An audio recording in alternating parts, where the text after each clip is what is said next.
দর্শক কীভাবে দেখবে সেটার প্রথম ব্যাপারটা ডিপেন্ড করে আসলে স্ক্রিপ্টিংয়ের উপর। স্ক্রিপ্টিংটা কে করছে বা স্ক্রিপ্টিংটা যে করেছেন সেই স্ক্রিপ্টটা আসলে এই ক্যারেক্টারটা কীভাবে করা সেটার উপর ডিপেন্ড করছে। এটা আবদুল্লাহ জহির বাবু ভাইয়ের একটা গল্প এবং এটা গেম রিটার্নস, যেটা হচ্ছে গেমের একটা সিকুয়েল। যে গেমটা আমরা প্রথম করেছিলাম জাকেরের শৌখিনের স্ক্রিপ্টে। ওইখানে যে ক্যারেক্টারটা ছিল সেই ক্যারেক্টারটা মতো না হলেও ওখানে একটা নেগেটিভ ক্যারেক্টার ছিল, এখানেও একটা নেগেটিভ ক্যারেক্টার, যে আসলে একটা একদম ঠান্ডা মাথার একজন পেশাদার খুনি এবং যে টাকা নিচ্ছে একটা খুন করার জন্য, বাট আসলে দেখা যায় সে টাকা কখনো যে চেকটা পায় সে চেকটা আসলে কখনো ভাঙাচ্ছে না। তার আসলে এটা নিয়ে আসলে কোনো বদারেশনও নেই যে টাকার জন্য করছে, তাও না। এখানে আমাদের মিশা ভাই একটা ক্যারেক্টার করছেন যেটা হচ্ছে ফুল নেগেটিভ ক্যারেক্টার। মিশা ভাইয়ের একটা ডায়লগে একটা জিনিস খুব প্রকাশ পায়, যেটা হচ্ছে বলে যে আমি যে ক্যারেক্টার করছি মায়ার আসলে এটা নেশা নয়, মানে এটা পেশা নয়, এটা একটা নেশা। মানে গল্পটা এমন। এবং রয়্যাল ভাইয়ের সাথে আমার থার্ড মুভি কাজ করা, এবং রয়্যাল ভাই 4টা মুভি করেছেন এবং আমি অনেক লাকি যে রয়্যাল ভাইয়ের 3টা মুভিতে কাজ করছি।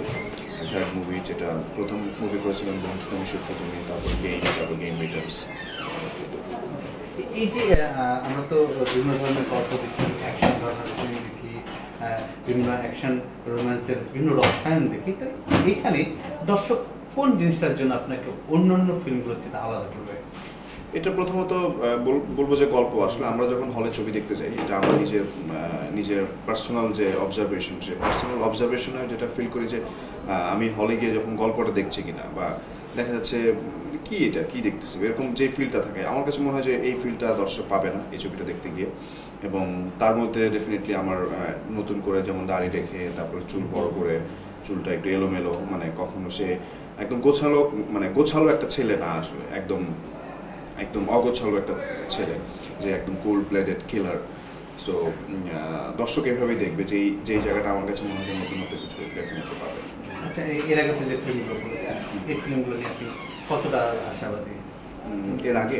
এর আগে তো ফিল্ম করেছেন, সেগুলোর চাইতে এগুলোকে ওভারকাম করে ডিফারেন্সিয়েট করার বেশ কিছু জায়গা আছে। সেটা হচ্ছে যে গেট আপ, ড্রেস আপ, এবং দেখা যায় আমাদের মনিরের কথা বলছিলাম আমরা, ড্রেসের মনির এবং রয়্যাল ভাইয়ের তত্ত্বাবধানে যে ড্রেসগুলো করা হয়েছে, যেগুলো আমি নর্মালি অন্য ছবিতে করিনি, বাট এই ছবিতে ড্রেস আপ, গেট আপে অনেক চেঞ্জেস আছে। এবং স্টোরির কথা বলবো। এবং এটা আরেকটা কাজ যেটা হয় যে আমরা একটানা যখন একটা ছবি শুটিংয়ে থাকি, যে একদম একটা ক্যারেক্টারের মধ্যে থেকে যাওয়া, প্রথম 1-2 দিন একটু চেঞ্জেস আসে, বা প্রথম 1-2 দিন একটু নিজেকে ক্যারেক্টারের সাথে অ্যাডজাস্ট করাটা টাফ হয়ে যায়। তারপর দেখা যায় আবার অন্য ছবি শুটিংয়ে যাচ্ছে, আবার দেখা যায় 15 দিন পর আসছে। বাট এখানে আসলে ওরকম কোনো হয় না। আমরা 1 তারিখ থেকে শুটিং করেছি, আজ অব্দি শুটিং করছি। এটা একটা কন্টিনিউশন আছে। এই কন্টিনিউশনের কারণে আমার কাছে মনে হয় যে ক্যারেক্টারটার মধ্যে থেকে আমি বেরো হচ্ছে না। আমার চুলের গেট আপটের আমি যখন দেখা যায় 1-2 দিন যে গ্যাপটা থাকছে, ওই গ্যাপের মধ্যে দেখা যাচ্ছে আমি ওইভাবে যাচ্ছি। সো এটা একটা পজিটিভ একটা সাইন। অ্যাকচুয়ালি আপনার কথা শুনুন, কিন্তু একটা অ্যাকশন গানের একটা ফিল্ম মেবি, আমি আপনার আলোচনা থেকে মনে হচ্ছে শুধু অ্যাকশন দিয়ে তো কোনো ফিল্ম হয় না, অ্যাকশনের সাথে হচ্ছে রোমান্স রসায়ন হয়, অ্যাকশনের সাথে তা তো অবশ্যই, কারণ আমাদের রসায়ন হয়, এটার সাথে অ্যাকশনের সাথে রসায়ন হয়েছে।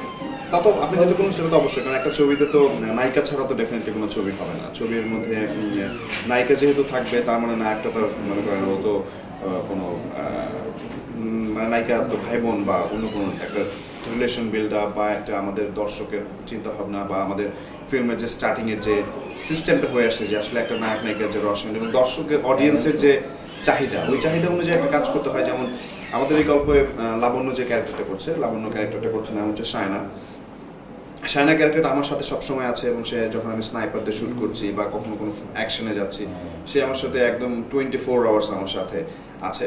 এবং একটা টাইমে গিয়ে আমি একজনকে কিল করতে গিয়ে মিসফায়ার হয়ে তোমার হাতে গুলি করি। যে ক্যারেক্টারটা করছে ওটার ক্যারেক্টারটার নাম হচ্ছে পায়েলের ক্যারেক্টারটা করতে গেলে তখন আমি নতুন কিছু একটা দেখি যে কী ব্যাপারে, আমি সারা জীবন যাকে মারতে চাই সে পালাতে চায় বা ভয়ে কিছু করতে চায়, কিন্তু এই মেয়েটা নিজের থেকে সুইসাইড করতে চায়। এই মেয়েটা আসলে আমি যে কোম্পানিতে থেকে কাজ করি ওই কোম্পানিকে টাকা দিয়েছে ওকে মারার জন্য। সো ওইভাবে করে আসলে একটা প্রেমের জড়াই গেলে তখন দেখা যায় আমি এই জায়গা ছেড়ে দিতে চাই, তখন আবার আমাকে বিভিন্ন জায়গা থেকে দেয় না। তারপরে এভাবে করে আস্তে করে আগায়, আবার একটা টাইমে এসে দেখা যায় লাবণ্যকে টাকা দেয় আমাকে মারার জন্য। দর্শকদের কাছে বলবো যে আপনারা হলে গিয়ে ছবি দেখেন। আমরা আসলে অনেক কষ্ট করে, কখনো দেখা যায় রোদে পুড়ে বা বৃষ্টিতে ভিজে অনেক কষ্ট করে শুটিং করি, বাট এই কষ্টটা আসলে কোনো কষ্টই না যখন দেখি আপনারা হলে গিয়ে ছবি দেখেন। এবং অনেক হলে, গ্রামের হলে গিয়ে দেখেছি যে দেখা যায় নিজের শার্ট টার্ট খুলে বাতাস দিচ্ছে আর ছবি দেখছে 2.5 ঘন্টা ধৈর্য ধরে। সো আমি তাদেরকে স্যালুট করি। এবং যারা হলে গিয়ে ছবি দেখেন এবং এই দেখাটা বন্ধ করবেন না, অবশ্যই আমরা ভালো কিছুর জন্য, অনেক কিছুর জন্য ওয়েট করি। Thank you.